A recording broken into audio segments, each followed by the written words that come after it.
श्रीमद् भगवद गीता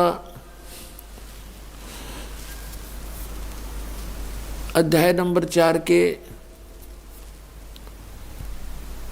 और श्लोक नंबर 32 में कहा कि परमात्मा स्वयं आकर ही वो ज्ञान प्रदान करता है, विस्तार के साथ कहता है, और वो तत्व ज्ञान होता है। उस तत्व ज्ञान के समझने के बाद गीता अध्याय नंबर 7 के श्लोक नंबर 29 में कहा है कि जो व्यक्ति मेरे इस ज्ञान का आश्रय ले लेता है, तत्वदर्शी संत के पास पहुंच जाता है, उस ज्ञान से परिचित होता है, तो वो फिर केवल जरा और मरण से छूटने का ही प्रयत्न करता है, क्योंकि वो उस तत्ब्रह्म से और सारे अध्यात्म ज्ञान से और सभी कर्मों से परिचित हो चुका होता है। तो आप जी को सारे अध्यात्म ज्ञान से और सभी कर्मों से भी साथ साथ परिचित कराना पड़ेगा दास ने, क्योंकि दास वो तत्वदर्शी संत है और परमात्मा ने बनाकर आपके लिए भेज रखा है। जैसे गीता जी अध्याय नंबर 8 के श्लोक नंबर 16 में कहा कि ब्रह्मलोक पर्यंत सभी प्राणी पुनरावर्ती में हैं, यानी ब्रह्मलोक इस ब्रह्म का अंतिम मोक्ष स्थान है। और गीता जी अध्याय नंबर 8 के श्लोक नंबर 13 में कहा है कि ओम इति एकाक्षरम ब्रह्म व्यवहारण माम अनुस्मरण ये परियाति तदंदेहम सयाति परमाम गतिम। मुझ ब्रह्म का केवल एक ओम मंत्र है, नथिंग एल्स। यही एक मंत्र अक्षर है, एक अक्षर का मंत्र है। और जो इसको अंतिम श्वास तक सुमन करता हुआ शरीर छोड़कर जाता है तो परम गति को प्राप्त होता है। कौन सी परम गति? जो ओम से ब्रह्म गति होनी है। ओम से ब्रह्मलोक, ब्रह्मलोक में गए हुए प्राणी भी पुनरावर्ती में। और गीता जी अध्याय नंबर 4 के श्लोक नंबर 5 और 9 में, गीता अध्याय नंबर 2 के श्लोक 12 में, गीता अध्याय नंबर 10 के श्लोक नंबर 2 में गीता ज्ञानदाता कहता है कि अर्जुन तेरे और मेरे बहुत जन्म हो चुके, तू नहीं जानता मैं जानता हूँ। तो इससे सिद्ध है कि ब्रह्मलोक तक गए हुए प्राणी भी फिर जन्म मृत्यु में आते हैं। और विष्णु जी, शिव जी और ब्रह्मा जी इनके लोकों में गए हुए तो बहुत शीघ्र आ जाते। तो आदरणीय नानक साहिब जी वाली आत्मा पहले राजा अम्बरीश थे, फिर स्वर्ग में अपना पुण्य भोग कर विष्णु उपासक थे, फिर राजा जनक बने। राजा जनक के समय का भी अपना पुण्य स्वर्ग में भोग कर फिर ये श्री नानक जी बने। पहले इनके नौकर रहते थे, राजा थे जब ये, अब स्वयं नौकर लग गए हैं। अब बचपन से ही इनको एक ब्रजलाल पांडे नाम का ब्राह्मण इनको गीता का ज्ञान कराया करता था। जैसे ही पवित्र हिंदू धर्म में ब्राह्मण लोग अपनी कथाएं सुनाते थे, और पहले हमारे माता पिता जो पूर्वज थे वो बहुत नेक थे, वो बच्चों को धार्मिक ज्ञान अवश्य ग्रहण करवाते थे कि ताकि ये बिगड़े नहीं, बुराई से बच के रहे मेरा बेटा। और उधर से नानक साहिब जी को फारसी के भी टीचर थे, वहाँ भी वो पढ़ा करते थे। ब्रजलाल पांडे से उसने जो ज्ञान ग्रहण किया था नानक साहिब जी ने कि श्री विष्णु जी सर्वेश्वर हैं, अजर अमर हैं, इनके कोई माता पिता नहीं है। श्री कृष्ण जी ही विष्णु अवतार थे और कृष्ण जी ने ही गीता का ज्ञान दिया। जैसा कि पूरे हिंदू समाज के अंदर ये लोक वेद समाया हुआ है, ऐसा ही उनको ज्ञान था। अब नानक साहिब जी की बहन नानकी सुल्तानपुर में ब्याही थी, उनका बहनोई जयराम नाम था उनका। उसने नानक साहिब जी को वहाँ सुल्तानपुर के नवाब के यहाँ नौकरी दिलवा दी और नानक जी वहीं रहने लगे। और उनके 2 पुत्र भी हो चुके थे नानक जी के, लक्ष्मी चंद और श्री चंद नाम के।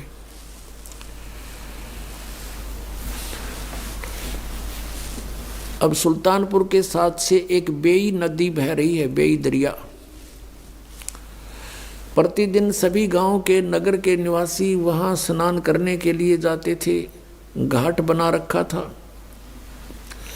प्रतिदिन नानक साहिब जी जाते थे, वहाँ क्योंकि ये पिछले पुण्यकर्मी प्राणी थे, पीछे बड़े अच्छे भक्त रहे थे, राजा होते हुए भी ये भक्त थे, किसी की आत्मा नहीं दुखाया करते थे, न्यायकारी व्यक्ति थे। और अब उसको वो स्वभाव जो का तू रहता है सूक्ष्म शरीर में, अंतःकरण में, स्नान करके घंटों वहाँ बैठ के चिंतन करते थे और गायत्री मंत्र का भी जाप करते थे जो इन्होंने बना रखा है। और गीता जी के कुछ श्लोक याद कर रखे थे, उनको भी वहाँ याद करते थे। अब वो परमात्मा कहता गोता मारूं स्वर्ग में, जा बैठूं पाताल, और गरीबदास ढूंढता फिरूं अपने हीरे मोती लाल। आदरणीय गरीबदास साहिब जी के माध्यम से परमात्मा ने अपनी महिमा पुण्य प्रकट करवाई है। जैसा कि आपने कबीर सागर, कबीर वाणी पृष्ठ 136 और 37 पर पढ़ा के 12वां पंथ गरीबदास पंथ होगा। संवत 1774 में 75 लिखा, वैसे गलती से संवत 1774 में वो प्रकट होगा। फिर उसके माध्यम से मेरी महिमा की वाणी प्रकट होगी और 12वें पंथ में गरीबदास पंथ के में आगे जो पंथ चलेगा उसमें मैं ही आऊँगा और उस समय ये बात मेरी सच्ची होगी जो आज कह रहा हूँ।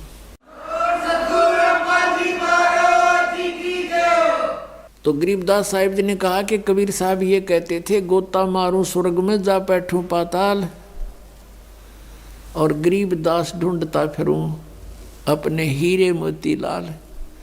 ये वो हीरे मोती लाल थे आदरणीय नानक साहिब जी, आदरणीय गरीबदास साहिब जी, आदरणीय मरुकदास साहिब जी, आदरणीय दादू साहिब जी, आदरणीय धर्मदास साहिब जी, आदरणीय गीसा दास साहिब जी, आदरणीय रविदास साहिब जी, क्योंकि वो भी परमात्मा ने काशी में ढूंढे।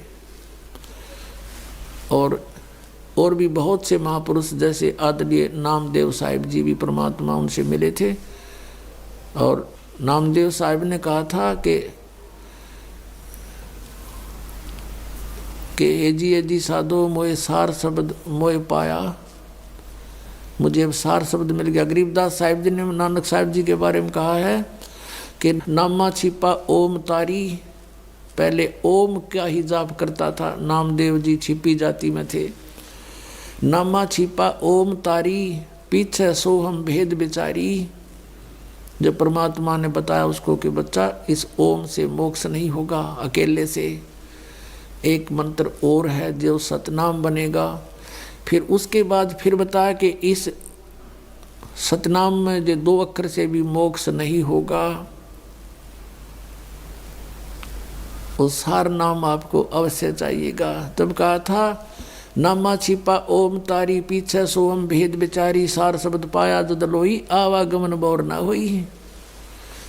ये 2 सार नाम प्राप्ति के लिए पुण्यात्मा आते हैं, ये एक नकल ना बनावें कि उसने मिल गया मुझे नहीं मिला। इस तरह इस मार्ग में नहीं चलेगा, आप बिछुड़ जाओगे। अब सतनाम क्या है? 2 अक्षर का है जो आपको दे रखा है। जैसे धन धन सतगुरु सच्चा सौदा वाले 3 नाम देते हैं, अकाल मूर्त सब स्वरूपी राम सतपुरख। अब ये तो ऐसे है जैसे अकाल मूर्त भी, अकाल माने जिसका कभी मृत्यु ना होए, और मूर्त माने साकार परमात्मा, उस मूर्त का कभी अंत ना होए, साकार परमात्मा, अविनाशी परमात्मा। और सतपुरुष, सत माने अविनाशी, पुरुष माने प्रभु, सतपुरुष अविनाशी परमात्मा, शब्द स्वरूपी राम, शब्द खंड नहीं होता, यानी अविनाशी रूप परमात्मा, वो भी अविनाशी भगवान। तो इन तीनों का अर्थ एक ही है। जैसे जल पानी नीर, जल पानी नीर करते रहो, इससे क्या लाभ होगा? वो जल मिले कैसे, वो सतपुरुष मिले कैसे, अकाल मूर्त मिले कैसे? वो उसका प्रोसीजर न्यारा है। जैसे हैंड पंप लगाना पड़ता है जल प्राप्ति के लिए, तो सतनाम का 2 अक्षर का काम तो बोकी मारन का और पाइप नीचे ले जाने का, इतना समझो। और इसके बिना सार नाम काम नहीं करे, और सार नाम के बिना या बोकी काम नहीं करे। पानी तक पहुंच भी गई, जल तक, और एंड पंप यू सार नाम है ऊपर, वो मशीन बना बांध कर ऐसे घुमाते हैं, वो भी जाप करने का है, उसकी भी अभ्यास करना है। तो ये सारा कुछ मिलकर तीनों 2 अक्षर का काम समझ लो। पानी तक पहुंच गए, जल तक पहुंच गए, जल तक पहुंचने के बाद फिर हैंडपंप लगाना अनिवार्य है ना, उस बिना भी व्यर्थ है, वो सारी मेहनत व्यर्थ गई। और हैंडपंप उस समय लगेगा जब आपका वो पाइप जल तक पहुंच चुका होगा, उससे पहले लगाया नहीं जा सकता। तो जितनी आप साधना करते रहोगे मर्यादा में रहकर, तब आप उस निकट पहुंचोगे उस स्थान पे जहां जल है। और फिर ये सारनाम एक हैंडपंप, ऊपर मशीन बांधनी है, वो तो बहुत बाद की बातें हैं। और जब तक वो नहीं होगी, कोई कहता लगा दे मशीन मेरे ना हैंडपंप का, मिस्त्री मना करेगा कि अभी जल तक पहुंचा नहीं है, तो मूर्ख होगा जो ने कहा तो लगा दे मेरा हैंडपंप, देखी जाएगी। फिर क्या देखेगा, उसमें घुमाया जाना, उसको कुछ भी नहीं आना उसमें। तो पुण्यात्मा, जब ये दास उचित समझेगा कि आप कि इस 2 मंत्र के अक्षर की कमाई पूरी होगी है, तभी सार नाम दिया जाएगा, तभी यो काम करेगा। वैसे दे भी दूंगा तो जब पे जाइए कोई लाभ नहीं। तो इसमें जल्दी नहीं मचावे, आपके लिए है यू दास ने, और क्या काम करना। यूनिवर्सिटी खोल ली है तो सर्टिफिकेट भी, डिग्री भी आपको देनी ही देनी है, पर जो फेल हो गया उसने क्यों कर देंगे। तो पास होने योग्य प्रयत्न करो और सबको मिलेगा भी, क्या कोई बात, 2 दिन पीछे मिल जाएगा। अब फिर हम इसी प्रसंग पर आते हैं कि नानक साहब जी प्रतिदिन बेई नदी पर स्नान करने जाते थे, और वो परमात्मा अपने इन दृढ़ भक्तों को, अच्छी आत्माओं को खोजता फिरता है। अपने आत्माओं, जब तक ये राजा थे, राजा अम्बरीश रूप में, राजा जनक रूप में, ये परमात्मा वहाँ भी गए थे, लेकिन उस समय हम नहीं सुनते, क्योंकि हमारे को यहाँ का झूठा सुख परिपूर्ण होता है। और जब हम एक हैंड टू माउथ हो जाते हैं तो भगवान को अवश्य खोजते हैं।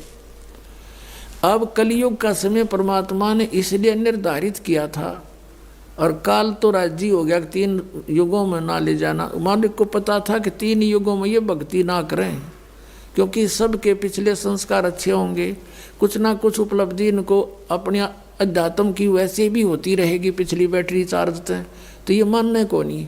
और जब कलयुग में आऊँगे इनकी सारी बैटरी डाउन हो लेगी, और जो क्रिया ये करेंगे उससे कोई लाभ इनको हो को नहीं, ब्रेन मैटी हो जाएगी। और फिर हम आएंगे या मेरा दास आएगा, ये सतनाम का चार्जर लाओगा, बैटरी लानते ही ऑन हो जाया करे 2 मिनट पाछे, और फिर कितना काल करो, कुछ भी काम करो, तो ऐसा होगा।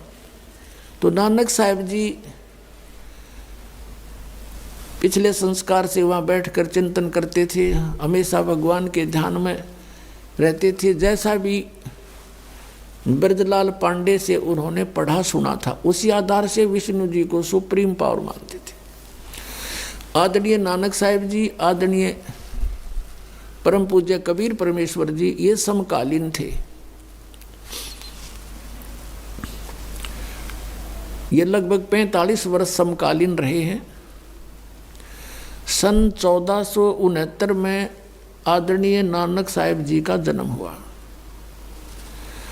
और आदरणीय और परम पूज्य कबीर परमेश्वर जी 1398 से 1518 तक रहे। 1469 से 1518 तक ये समकालीन थे। परमात्मा बनारस में रहा करते थे, कपड़ा बुनते थे, दाणक का काम करते थे, जुलाहे का। अब कहते हैं, जो जन मेरी शरण है ताका हूँ मैं दास, और गेल गेल ला गया फिरूं जब तक धरती आकाश। अम्बरीश राजा थे तब भी परमात्मा गए, समझाने की चेष्टा की, तब तक वो भक्ति नहीं करते थे। उसके बाद वो भक्ति में पूरी रुचि होगी, राजा थे। फिर परमात्मा के ज्ञान को ग्रहण नहीं किया, अन्य ऋषि महर्षियों से समाधान ढूंढ कर वो क्रियाएं शुरू कर दी। फिर भी दयालु हैं, उनको काम तो ला आए नहीं, तो ये राजा बने पासे कौन भक्ति करे, सारा दिन बकवाद वहाँ इनको। तो वहाँ वो जैसा भी करने लगे, यज्ञ याग करने लगे हैं, और ये मंत्र करते रहे ओम नाम का, विष्णु जी का जो हरियम जाप आपको दिया जाता है, ये करते रहे। और फिर राजा जनक थे तब भी परमात्मा मिले, मालिक पर विश्वास हुआ नहीं, और अन्य ऋषियों से उपदेश लेकर के फिर साधना शुरू कर दी। यज्ञ किए घड़े बड़े बड़े, मालिक ये चाहते थे कि ये बैटरी थोड़ी बहुत किसी ना किसी तरह से चार्ज होती रहे ताकि ये कलयुग तक पहुंच जाए किसी तरह, फिर देखूंगा काल ने। अब परमात्मा वहाँ से अंतर्ध्यान हुए, कहाँ से? काशी से, बनारस से, और बेई नदी पर पहुँच गए एक जिंदा महात्मा का रूप बना के। नानक साहब जी बैठे थे, परमात्मा ने भी जाके उनको प्रणाम राम राम बोला। नानक साहब जी बड़े अच्छी आत्मा थे, प्यार से श्रद्धा से कहा आओ बैठो महात्मा जी। बैठ के पूछा कौन हो, कहाँ से आए हो? परमात्मा ने कहा कि मैं बनारस से आया हूँ और एक जुलाहा जाति से संबंध रखता हूँ, मेरा नाम कबीर है और मैं परमात्मा की खोज में घूम रहा हूँ। आप बहुत अच्छे भक्त सुने हैं, यहाँ बहुत अच्छे भक्त हो, और कुछ मैं मार्गदर्शन आपसे चाहता हूँ प्रभु के बारे में। मैं भले ही मुसलमान के यहाँ रह रहा हूँ, लेकिन मेरी आस्था प्रत्येक धर्म के प्रति बराबर है। मुझे कहीं से भी मोक्ष मार्ग मिल जाए, मैं तलाश कर रहा हूँ, खोज कर रहा हूँ। इस बात से नानक जी बड़े प्रसन्न हुए, खुश हुए, कहा बैठ जा, आजा मैं बताता हूँ। जब उन दोनों की चर्चा हुई तो नानक साहब जी ने कहा कि सबसे पहले गुरु होना चाहिए प्राणी का। तो वहाँ आसपास जो स्नान करने गए थे व्यक्ति, वह भी बैठ के आकर चर्चा होने लगी। जब दोनों की 20, 30, 50 सुबह सुबह का समय था, तो उनकी जब चर्चा चली तो कबीर साहब ने कहा कि मैंने गुरु तो बना रखा है, बनारस में आदरणीय स्वामी रामानंद ब्राह्मण पंडित जी, उससे मैंने उपदेश ले रखा है। अब नानक साहब ने कहा कि जो ज्ञान तुझे प्राप्त है वो पूरा नहीं है, आप मुझे गुरु बनाओ, फिर मैं आपको सही ज्ञान बताऊं। तब परमात्मा ने कहा कि ठीक है जी, मैं आपको गुरु मानता हूं, मुझे ज्ञान बता दो। तब नानक साहब जी लगे बताने, जैसा बैदलाल पांडे से उन्होंने ग्रहण किया हुआ था। कहा कि विष्णु जी सर्वशक्तिमान हैं, सारे ब्रह्मांडों के रचनहार हैं, और यही श्री कृष्ण रूप में अवतरित हुए, यही श्री राम रूप में अवतरित हुए, और श्री कृष्ण रूप में इन्होंने आकर के महाभारत के समय गीता का ज्ञान दिया, और गीता जी का नित्य पाठ करने से जीव का मोक्ष हो जाता है। और हरे कृष्ण हरे राम सीताराम राधे राधे श्याम मिला दे, इस तरह के मंत्र और ओम मंत्र, ये सारे कुछ बता दिए। जो ये ब्राह्मण गुरु या हिंदू धर्म के जो ये नकली गुरु बताया करते थे, नकली नाम, वो सारे बता दिए कि ये जाप करने चाहिए, एकादशी का व्रत करना चाहिए। अब परमात्मा ने प्रसन्न किया कि देखो मैं आपको गुरु धारण करने जा रहा हूँ, आपका अनुयायी बनूंगा, तो मेरी कुछ शंका का समाधान भी चाहिए मुझे। हक बोलो। आप जी कहते हो कि श्री कृष्ण जी श्री विष्णु जी अविनाशी हैं, ब्रह्मा विष्णु महेश तीनों अजन्मा हैं, इनकी जन्म मृत्यु नहीं होती, और आप इनको सर्वेश्वर कहते हो, और आप ये भी कहते हो कि गीता जी का ज्ञान श्री कृष्ण जी ने बोला। हाँ बिल्कुल सही है, नानक जी बोले। तो आप गीता जी अध्याय नंबर 4 के श्लोक 5 और 9 में देखिए, और 2 के अध्याय 2 के 12 में, 10 के 2 में, इनमें यूँ गीता ज्ञानदाता कहता है मेरे तो जन्म और मृत्यु होता है, हम अविनाशी नहीं हूँ। फिर आप कह रहे हो ये अविनाशी है। अब नानक साहब जी के पास कोई जवाब नहीं था। परमात्मा ने कहा कि आप हरे कृष्ण हरे राम सीताराम राधे श्याम ये जाप करते हो, गीता जी में ऐसा कोई मंत्र नहीं है, केवल एक ओम मंत्र है, एक ओंकार जिसको तुम बोलते हो। तो नानक साहब ने कहा कि मैं ओंकार भी जाप करता हूँ और ये भी करता हूँ। तो गीता जी अध्याय नंबर 16 के श्लोक 23 में लिखा है कि शास्त्र विधि को त्याग कर जो मनमाना आचरण करते हैं उनकी साधना व्यर्थ होती है, ना उनको कोई सुख हो, ना उनकी गति हो, ना उनको कोई सिद्धि प्राप्त हो, यूजलेस। अब नानक साहिब जी डेली पाठ करा करते गीता जी का, उनको याद थे श्लोक। तो गीता जी में केवल लिखा एक ओम अक्षर है, उसके अतिरिक्त जो आप अन्य जाप करते हो वो व्यर्थ है। जैसे कोई एक जड़ी है और उससे लाभ होना है, उसके साथ और जड़ी मिला दी तो वो यूजलेस हो जाता, निष्क्रिय हो जाएगी, जड़ी का यूज भी नहीं होगा आपको। तो ये साधनाएं तो नहीं करनी चाहिए थी। फिर बताया कि देखो गीता ज्ञानदाता से अन्य कोई और परमात्मा है। 18वें अध्याय के 62वें श्लोक में कहा है कि हे अर्जुन, तू सर्व भाव से उस परमेश्वर की शरण में जा जिसकी कृपा से तू परम शांति को और सनातन परम धाम को प्राप्त होगा। गीता जी अध्याय नंबर 15 के श्लोक नंबर 1 से 4 में कहा है कि उल्टा लटका हुआ संसार रूपी वृक्ष है और इसके ऊपर न पूर्ण परमात्मा है, जड़े हैं और नीचे को तीनों गुण रूपी शाखा है और तत्वदर्शी संत इसका सब भेद जानता है। सब पार्ट्स के विषय में जो बताता वो तत्वदर्शी संत है। गीता जी अध्याय नंबर 4 के श्लोक नंबर 34 में कहा है कि उस तत्व ज्ञान को तू तत्वदर्शी संतों के पास जाकर समझ। तो वो तत्वदर्शी संत से पूछो, वो दंडवत प्रणाम करो, उनको नम्रता से प्रसन्न करो, वो तत्वदर्शी संत तुझे उस परमात्म तत्व का ज्ञान कराएंगे। तो उसके पश्चात 15वें अध्याय के 4थे श्लोक में कहा कि उसके पश्चात परमेश्वर के उस परम पद की खोज करनी चाहिए जहाँ जाने के बाद साधक फिर लौटकर कभी संसार में नहीं आते। और जिस परमेश्वर ने सारे संसार रूपी वृक्ष की यानी सब ब्रह्मांडों की रचना की है और केवल उसी की भक्ति करो, मैं उसी की शरण हूँ, अन्य की नहीं। आपका गीता ज्ञानदाता कह रहा है कि और है कोई परमात्मा, उसकी भक्ति करने से पूर्ण मोक्ष होगा, कभी जन्म मृत्यु नहीं होती। वो परमात्मा कौन है, मुझे वो बता दो महात्मा जी, मैं आपका पक्का चेला हो गया। अब वो ज्ञान दो गुरुजी। अब गुरुजी के पास तो वो ब्रजलाल पांडे वाला ज्ञान था, घिसा पिटा। और फिर परमात्मा ने कहा ये ब्रह्मा विष्णु महेश नासवान है, इनकी जन्म मृत्यु होती है, ये अविनाशी नहीं है। आप देखिए श्री देवी भागवत गीता प्रेस गोरखपुर से प्रकाशित 123 पृष्ठ पर ये देखिएगा, श्रीमद देवी भागवत गीता प्रेस गोरखपुर से प्रकाशित।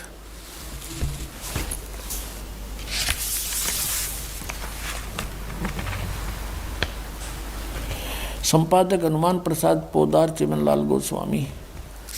और ये कहाँ से छपा है ये देखिएगा। प्रकाशक हैं गीता प्रेस गोरखपुर, गोविंद भवन कार्यालय कोलकाता का संस्थान। ये इनके फोन और फैक्स नंबर हैं। इसके 123 पृष्ठ पर आपको ले चलते हैं। 123 पृष्ठ पे तीसरा स्कंध। भगवान विष्णु अपनी माता प्रकृति यानी दुर्गा की महिमा सुना रहे हैं। तुम शुद्ध स्वरूपा हो, महिमा कर रहे हैं उनकी। तुम शुद्ध स्वरूपा हो, यह सारा संसार तुम्ही से उद्भासित हो रहा है। मैं ब्रह्मा और शंकर हम सभी तुम्हारी कृपा से विद्यमान हैं। हमारा आविर्भाव माने जन्म और तिरोभाव माने मृत्यु हुआ करता है। हमारा तो जन्म और मृत्यु होता है, हम अविनाशी नहीं हैं। केवल तुम ही नित्य हो, जगत जननी हो, प्रकृति और सनातनी देवी हो। यहाँ यह भी ध्यान रखना, प्रकृति दुर्गा को ही कहते हैं। ये गीता जी में आपका काम आओगा जहाँ पर इन तीनों की उत्पत्ति आपको बताई जाएगी। भगवान शंकर बोले, देवी यदि माँ भाग विष्णु तुम्ही से प्रकट हुए हैं तो उनके बाद उत्पन्न होने वाले ब्रह्मा भी तुम्हारी बालक हुए। फिर मैं तमोगुणी लीला करने वाला शंकर क्या तुम्हारी संतान नहीं हुआ? मुझे भी उत्पन्न करने वाली तुम ही हो शिवे। संपूर्ण संसार की सृष्टि करने में तुम बड़ी चतुर हो। इस संसार की सृष्टि सतिथि और संहार में तुम्हारे गुण सदा समर्थ हैं। उन्हीं तीनों गुणों से उत्पन्न हम ब्रह्मा विष्णु एवं शंकर नियमानुसार कार्य में तत्पर रहते हैं। अब इस पवित्र सदग्रंथ ने, इस पवित्र पुराण ने 5 कंसेप्ट क्लियर कर दिए। 5। एक तो ये हो गया कि ब्रह्मा विष्णु महेश नासवान है। दूसरा ये हो गया कि दुर्गा इनकी माता है। तीसरा ये प्रकृति दुर्गा को कहते हैं।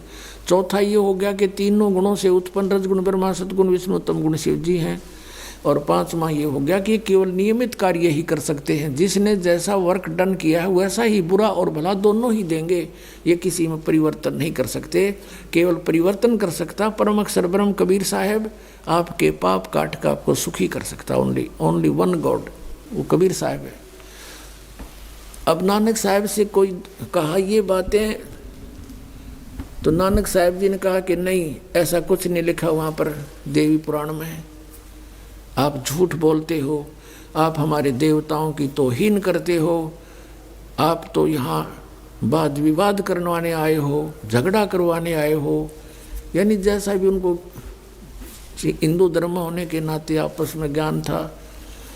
अब देखा नानक जी की अरुचि, परमात्मा वहाँ से उठकर चल पड़े। कहा भक्त अक्षुब्ध ना हो, जब तक मेरी शंका का समाधान नहीं होगा मैं कैसे आपको गुरु बनाऊंगा, मेरा कैसे विश्वास दृढ़ होगा। और उठकर चल पड़े।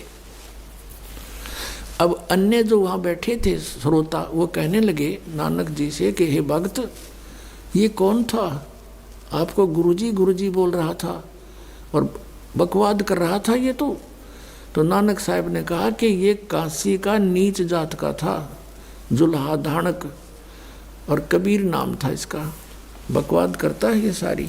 अब नानक साहब ने वहाँ जो, क्योंकि पुराना रंग ये आपको बताया, पूरा रेग मार लगे बिना ओरिजिनल पेंट को टेकन नहीं देता। अब परमात्मा रेग मार मार गे कति घिसा घिसा के, लेकिन वो पापड़ी थोड़ी बहुत रह रही थी। अब नानक साहब जी चिंतित हो गए। फिर जाके गीता जी को पुनः देखा, देवी पुराण को देखा, पंडित जी से पूछा कि इसमें ये ऐसा लिखा है। उसने कहा लिखा तो ऐसा ही है, पर ये तो वैसे लिख रखा है वैसे। अब नानक साहब की तो नींद आराम होगी। देख वस्तु कहाँ और खोजें कहाँ, ये तो नासवान है, इन स्पष्ट लिखा है और ब्राह्मण खुद मान रहा है कि ये तो वैसे लिखा है, लिख रखा है वैसे होया करे। वाह भाई वाह, फिर तो सारा कुछ वैसे है। अब नानक साहब जी की दिन की चैन, रात की नींद खत्म होगी और बार बार न्यू करे, हे भगवान, हे परमात्मा, एक बार वो फिर आवे, वो एक बार फिर आवे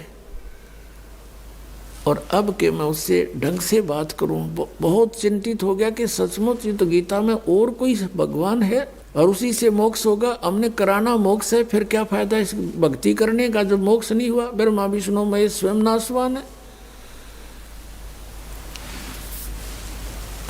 अब इसी चिंतन में हृदय से पुकार हुई, आत्मा रोने लगी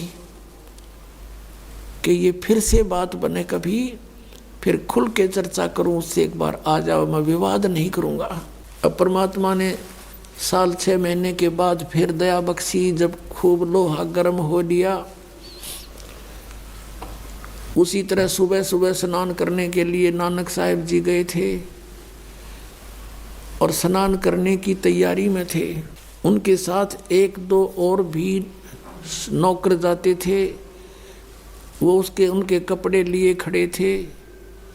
परमात्मा वहाँ पहुँचे, कबीर साहब जी उसी जिंदा रूप में, लेकिन उस दिन वो केवल नानक साहब जी को ही दिखाई दे रहे थे, अन्य को नहीं। अब नानक साहब जी ने देखा कि आ गया वही भक्त नहीं, ये तो पूर्ण ज्ञानी लगता है। अब वहाँ उनकी तरफ गए, प्रणाम हुआ दोनों तरफ से और बैठ गए वहीं एकांत में। अब अन्य जो स्नान करने वाले थे या कोई नौकर थे वो दूर खड़े थे, वहीं खड़े रहे, आगे नहीं आए। उन्होंने देखे ये भक्त नानक साहब जी किससे बातें कर रहे हैं। दूसरे कहने लगे यूँ भगत आदमी है, अपने आप ऐसे ही कोई चिंतन कर रहा है, पता नहीं कहाँ जा रही है इसकी शुद्ध, और ये तो ऐसे बोलता रहता अपने आप, करो स्नान चलते हैं। वो अपना काम लगे रहे, स्नान करते रहे। उधर से परमात्मा की उनकी फिर से वार्ता शुरू हुई। तो फिर नानक साहब जी ने आखिर में ये कहा कि देखो ठीक है, आपका ज्ञान श्रेष्ठ है,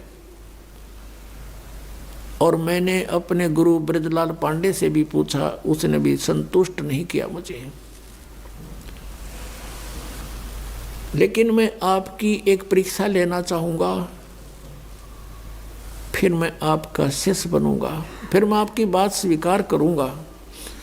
क्या परीक्षा लोगे? कि मैं इस दरिया में छलांग लगाऊंगा, मुझे खोज देना। अब नानक साहब जी ने जो ही जाकर के दरिया में छलांग लगाया, नहाने की तैयारी में था ही, छलांग लगाई तो बाहर नहीं आए। परमात्मा ने उनको अप स्ट्रीम में ले जाकर उनके शव को यानी शरीर को और 2-3 मील की दूरी पर जिधर से पानी आ रहा था उस साइड में जंगल में जाके बैठा दिया, वहाँ प्रकट कर दिया कि ले खोज दिया आपको। तो नानक साहब जी कहने लगे अब बैठ जाओ, कुछ वार्ता करेंगे, अब मुझे डिटेल से बताओ। तो परमात्मा ने सृष्टि रचना सुनाई। अब नानक साहब जी कहने लगे कि देखो आपकी बातों पर कुछ विश्वास है, कुछ अविश्वास है। वो सचखंड आपने आज तक सुना नहीं, देखा नहीं, आपके अतिरिक्त इसके विषय में कोई व्यक्ति हमें बताने वाला मिला नहीं, तो कैसे विश्वास करूं? मुझे वो सचखंड दिखा दो। परमात्मा ने कहा चल ठीक है। वो शरीर वहीं सुरक्षित रखा और सतलोक में ले गया उस प्यारी आत्मा को, नानक साहब जी की आत्मा को। अब जिंदा महात्मा के रूप में थे परमात्मा, जिंदा वाले महात्मा के रूप में। अब ऊपर जा रहे हैं, सभी ब्रह्मांड दिखाए, ब्रह्मा विष्णु महेश के लोक दिखाए, जैसे आदरणीय गरीबदास साहिब जी को दिखाए थे, जिनके उपलक्ष्य में ये 7 दिवसीय सत्संग हो रहा है कि वो परमात्मा आदरणीय गरीबदास साहिब जी को मिले थे सन 1727 में, जब 10 वर्ष के थे गरीबदास साहिब जी। और फाल्गुन उतरते की 12वीं, फाल्गुन सुदी 12वीं को दिन के 10 बजे वहाँ प्रकट हुए थे, छुडानी गांव के जंगल में, खेतों में। तो ऐसे गरीबदास साहिब जी को ले गए थे, ऐसे ही सभी महापुरुषों को ऐसे ही एक जैसा ही वहाँ दिखाते हैं सबको।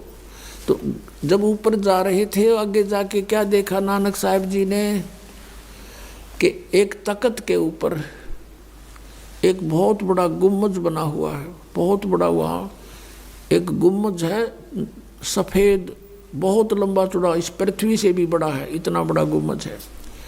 और उसके सेंटर में परमात्मा का सिंहासन है सतपुरुष का। और उस सतपुरुष की एक रोमकूप में करोड़ सूर्य मिला दे, करोड़ चंद्रमा, इतना नूर है, इतना तेज है, उससे भी अधिक तेज है मालिक का। तो नीचे से जब जिंदा वाले महात्मा में परमात्मा जा रहे थे कबीर देव जी, और वहाँ जाकर के वो कबीर साहब अपने उस जो तख्त पर विराजमान थे दूसरे रूप में, उस पर चंवर करने लगे। नानक साहब जी ने सोचा कि ये है वो अकाल मूर्त, अकाल मूर्त यानी साकार परमात्मा जिसकी मूर्ति हो, और ये कह निराकार नाम जप अकाल मूर्त,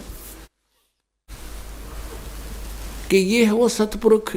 ओहो, और ये कबीर जो नीचे से जिंदा आया है, ये कबीर, ये इनका कोई नौकर होगा। इतने में क्या हुआ कि वो तेजों में शरीर युक्त परमात्मा खड़े हुए सतपुरुष असंख्य ब्रह्मांड के कंट्रोलर के सिंहासन पर नीचे से गए हुए जिंदा महात्मा के रूप में वो परमात्मा विराजमान हुए कबीर देव।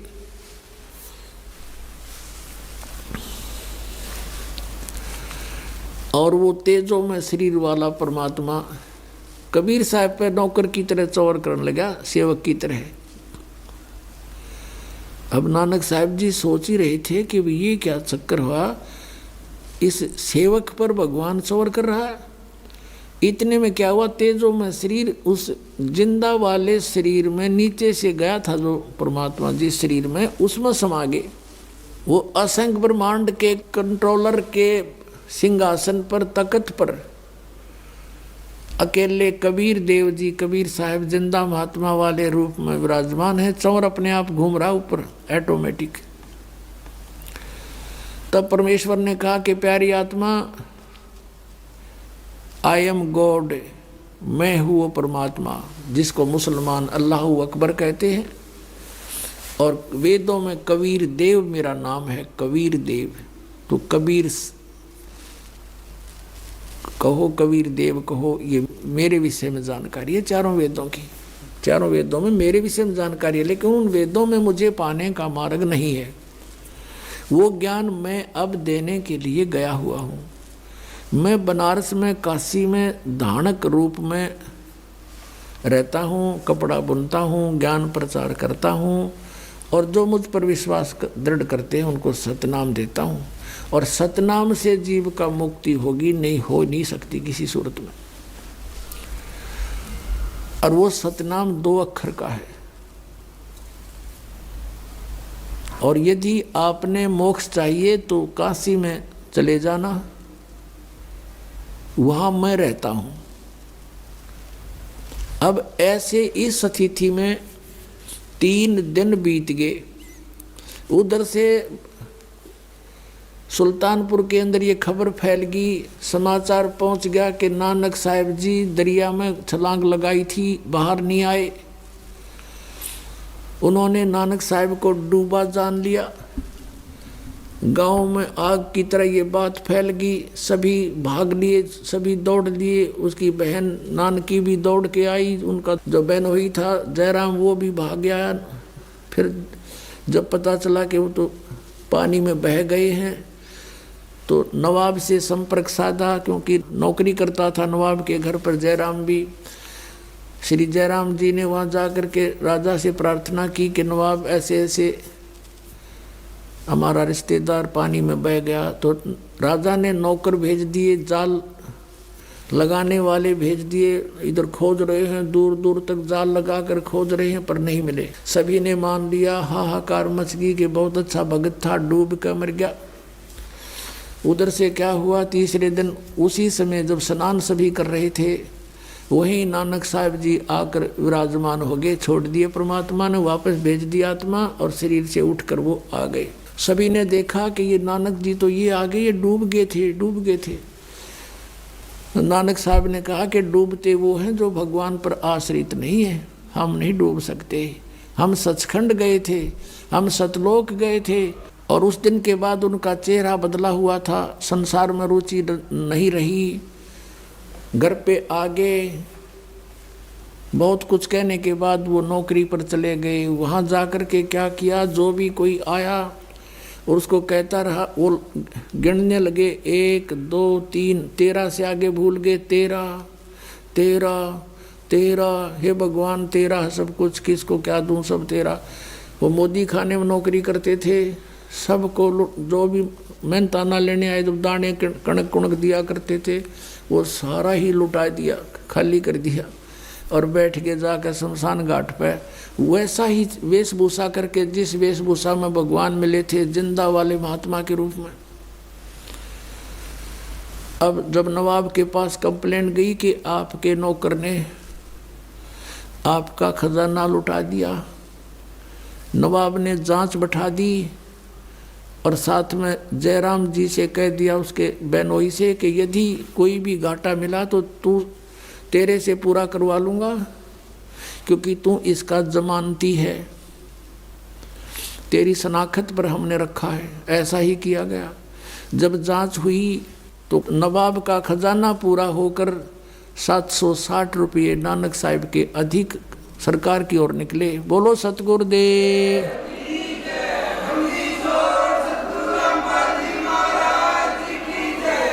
अब नवाब ने अपनी गलती का एहसास हुआ, नानक साहिब जी को प्रार्थना करके वापस बुलवाया और कहा, आप अपनी नौकरी करो और ये 760 रुपये आपके हमारी तरफ हैं, आप ले लीजिए।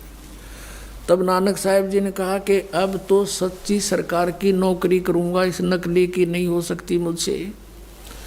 उसी दिन से घर त्याग कर बनारस की तरफ चल पड़े कि सतनाम मिले बिना बात बने नहीं, और वाहे गुरु और सतनाम, वाहे गुरु सतनाम के सतनाम मिले, और इस तत्व ज्ञान का प्रचार करने वाला वाहिगुरु यानी वो गुरु मिला है। अपने आत्मा आदरणीय गरीबदास साहिब जी ने नानक साहिब जी के बारे में अपनी अमर वाणी में बताया है, क्योंकि आदरणीय गरीबदास साहिब जी की दिव्य दृष्टि परमात्मा ने खोल दी थी और लाखों वर्ष पहले की घटनाएं और बाद की बहुत सी भविष्य की सब कुछ उन्होंने बोला। तो आँखों देखा बताया कि झांकी वेख कबीर की, सतलोक के अंदर नज़ारा देख कर कबीर परमात्मा की महिमा से परिचित होकर नानक की तीवा और वह सिखा के गल पड़ी कौन छुटावे था। अब नानक साहिब जी ने तो वहाँ देखा था सचखंड में, वाहे गुरु हो ये नीचे से जो गए थे महात्मा, ये है सचमुच, यही अकाल मूर्त, यही सतपुरुष वाहे गुरु। और सतनाम बिना मोक्ष नहीं हो सकता, हम ये नाम भी गलत जाप कर रहे हैं। अब झांकी वेख कबीर की, जैसे आप 26 जनवरी के ऊपर देखते उपलक्ष्य में, जैसे राजस्थान की झांकी, राजस्थान के अंदर जो भी महत्वपूर्ण वो कोई भी वस्तु है या कोई तीर्थ है, उनके मॉडल बना करके एक ट्रैक्टर की या ट्राली में रख लेते हैं और सबको प्रदर्शन करने के लिए दिखाते चलते हैं। फिर हरियाणा प्रदेश वाले अपनी और पंजाब वाले अपनी, तो वहाँ बोलते हैं कि देखो अब राजस्थान की झांकी जा रही है, यानी वहाँ का दृश्य, और अब पंजाब की झांकी, अब हरियाणा प्रांत की झांकी। तो कहते हैं वो झांकी वेख कबीर की, सतलोक में परमात्मा का नज़ारा देख के नानक की तीवा और वह सिखा के गल पड़ी कौन छुटावे था। कि ये सिख भाई तो वाहे गुरु करने लगे भी न कौन समझावे कि कौन मिला था उनको। ये मानते भी को नहीं कि नानक साहब को कबीर साहब गुरु मिले होंगे, ये कहते उनका कोई गुरु नहीं था। नानक साहब ने सैकड़ों प्रमाण दिया कि मुझे गुरु जी मिले, दीक्षा दी नहीं, आँखों देखा उनको, गुरु जी को, और परमात्मा को साकार बताया है, नर आकार बताया है।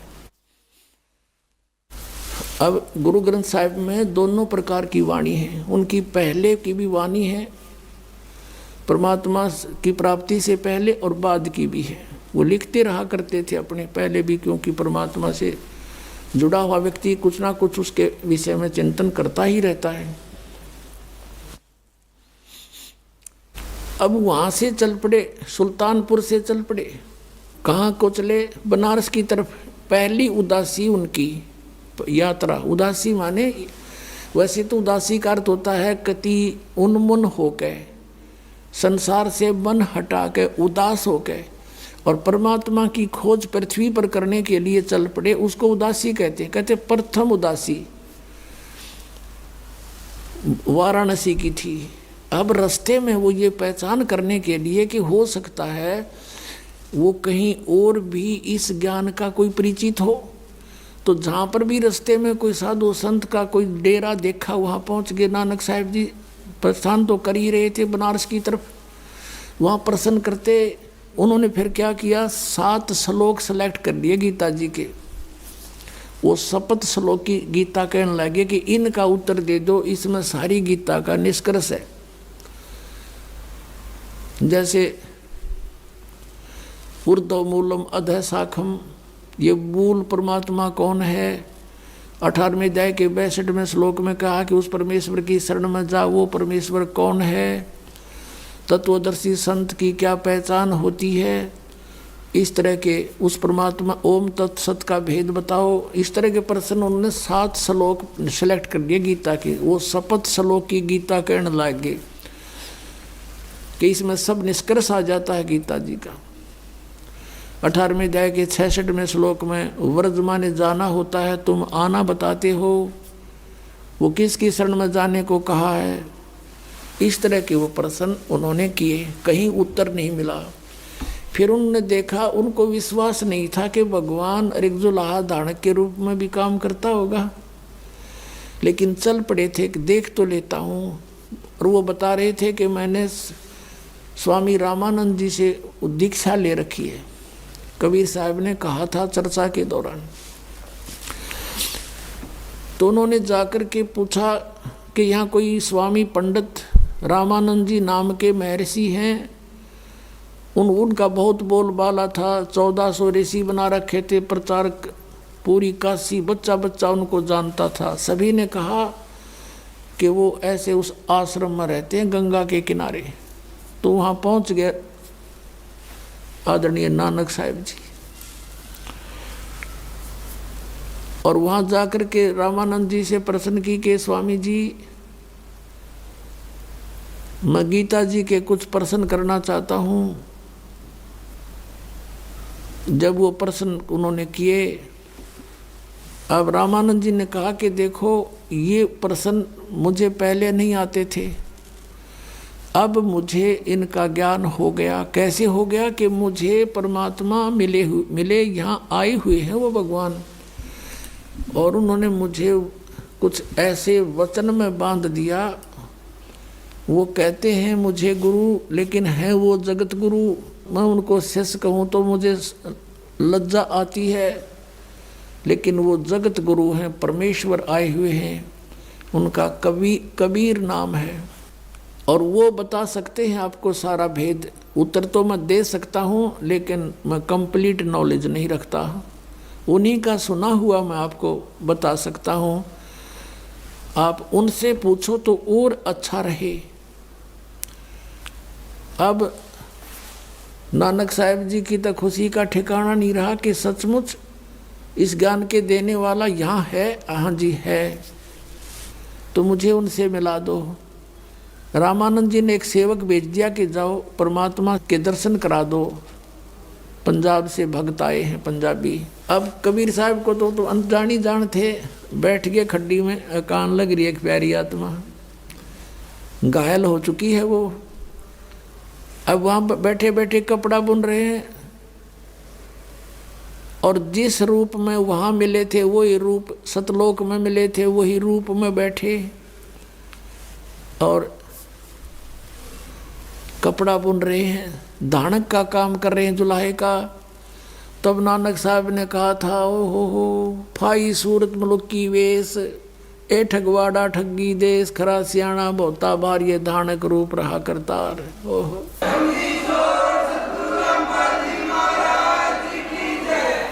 अब उनकी उस गुरु ग्रंथ साहिब के अंदर ये वाणी लिखी हुई है, आपको सुनाते हैं। श्री गुरु ग्रंथ साहिब के 24 नंबर पृष्ठ पर अंकित है, और शब्द नंबर 29 है, 29।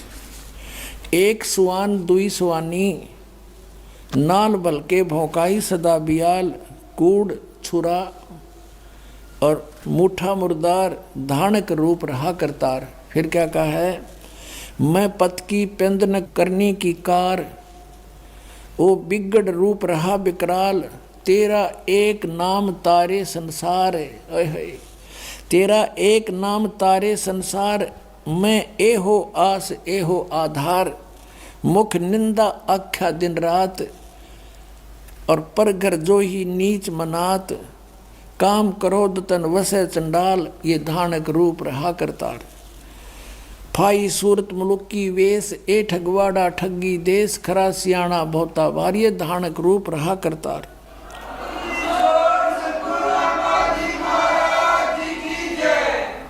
अपने आत्माओं,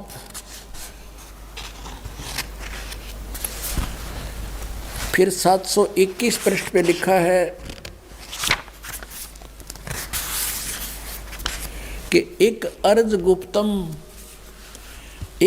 गुप्तम पेश तो दर कून करतार, हक्का कबीर करीम तू बेऐब परवरदिगार।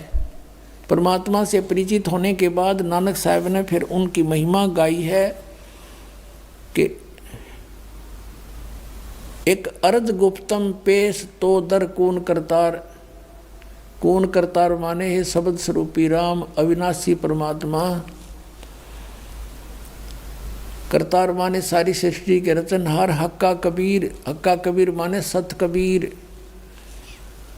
करीम तू, करीम माने दयालु, और बेऐब परवरदिगार। ये पूरा बड़ा शब्द है, इसको आप पढ़ सकते हो, और ये हमने आध्यात्मिक ज्ञान गंगा में भी लिखा हुआ है। अपने आत्मा गरीबदास साहिब जी ने कहा था, हम सुल्तानी नानक तारे दादू को उपदेश दिया, जात जुलाहा भेद न पाया ये काशी माहे कबीर हुआ। झांकी वेख कबीर की नानक की तीवा, वह सिखों के गल पड़ी इब कौन छुटावे ता। अपने आत्माओं क्या होता है कि परमात्मा ने इस प्यारी आत्मा से कहा, जब वो कहने लगे कि ए लोगों, वहाँ आसपास जुलाहा कॉलोनी के व्यक्ति इकट्ठे हो गए, स्त्री पुरुष बच्चे बालक वृद्ध, और नानक साहब कहने लगे ये भगवान बैठे, ए रब बैठा, ए सारी सृष्टि का रचनहार बैठा, देख लो ये भगवान है। अब वो कॉलोनी वाले हंसे कि ये पंजाबी कहाँ से आकर पागल हो गया, नीरू के पुत्र को भगवान बताता है। सब हंसकर चले गए कि इसके पास जो आता है वो ऐसा ही बोलता है, पता नहीं क्या पिला देता है ये। अब वो सब चले गए, जब रह गए दोनों, तो परमात्मा ने कहा, प्यारी आत्मा तुम्हारे लिए भटक रहा हूँ मैं। नानक साहब ने कहा, जी अब तो कोई गुंजाइश रही नहीं अगर मगर की, मैं देख चुका हूँ आपको, असंग ब्रह्मांड का स्वामी कहाँ बैठा है। परमात्मा ने कहा, बच्चों मैं तुम्हारे लिए भटक रहा हूँ। नानक साहब की आंखों में आंसू आ गए कि सचमुच आप जो करे सारी सत्य है। और नानक साहब जी ने कहा, मुझे वो सतनाम दे दो, दया कर दो मुझ पर। वो तो अंतर्यामी थे, जानते थे कि अब इसको पूरी कसक हो चुकी है। तो मालिक ने कहा कि एक प्रतिज्ञा कर ले, ये किसी को बताएगा नहीं, तुझे नाम दे दूंगा। नानक साहब ने कहा कि तौबा, मेरी जिक्र भी नहीं करूंगा, आगे उपदेश दूंगा नहीं किसी को। तब परमात्मा ने उनको सतनाम दिया, 2 अक्षर का, एक ओम है, एक तत् सांकेतिक। अब धर्मदास जी को नाम दिया कभी परमेश्वर जी ने, उससे भी प्रतिज्ञा दिवा दी थी, धर्मदास तो मोरी लाख दुहाई, ये मूल ज्ञान कहीं बाहर ना जाई। इस मूल ज्ञान के अंदर ये सारा प्रोसीजर आ जाता है, ये दोनों मंत्र और सार नाम। फिर स्पेशल कहा कि धर्मदास मोरी लाख दुहाई, ये सार नाम की तबार ना जाई। तो इन सभी महापुरुषों को जिनको परमात्मा मिले, उनसे प्रतिज्ञा करवा दी थी कि इसको जिक्र भी ना करना। अब नानक साहिब जी क्योंकि आंखों देख रहे, इस लोक में दिल लगे नहीं, ये तो इतना बेकार स्थान है, उसको देखने के बाद इंसान यहाँ 2 मिनट नहीं रह सकता, लेकिन मजबूरी। तो परमात्मा ने कहा, आप भक्ति करो और सचखंड जाओगे, गारंटी है, मैं तुम्हारे साथ हूँ, भक्ति करते रहो, लेकिन मेरा अभी भेद ना खोलो, तुम्हारी कोई मानेगा नहीं।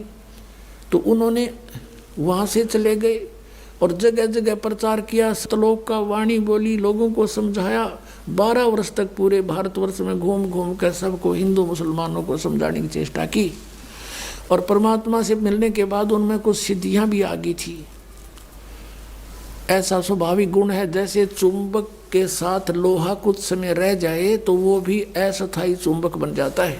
तो फिर क्या हुआ, जब 12 वर्ष तक सब जगह घूम लिया, कोई माने नहीं, विरोध करें।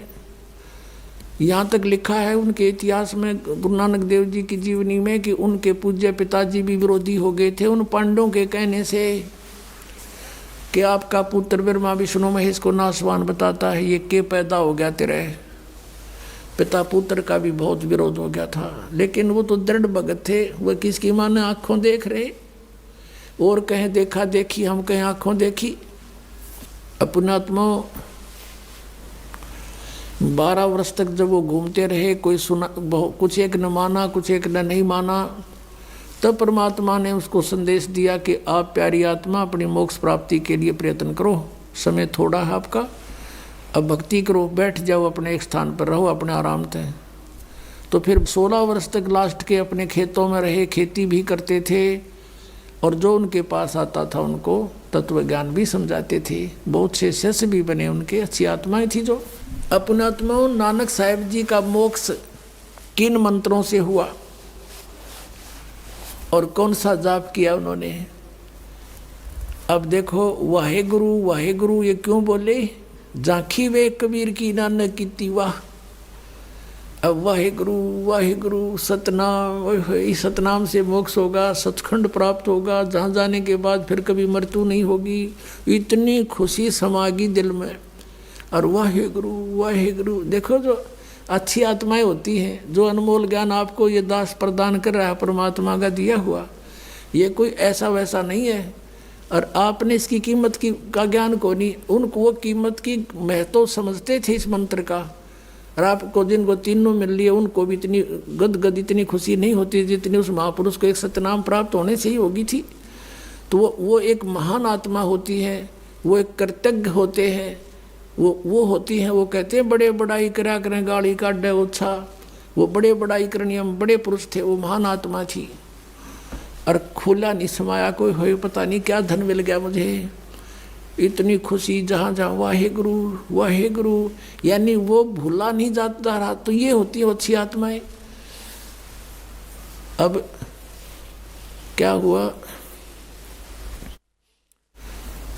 एक बार मर्दाना और बाला उनके दो शिष्य थे, ज़्यादातर उनके साथ रहते थे बाला और मर्दाना जी। और बाला जी कुछ थोड़े बहुत शिक्षित थे।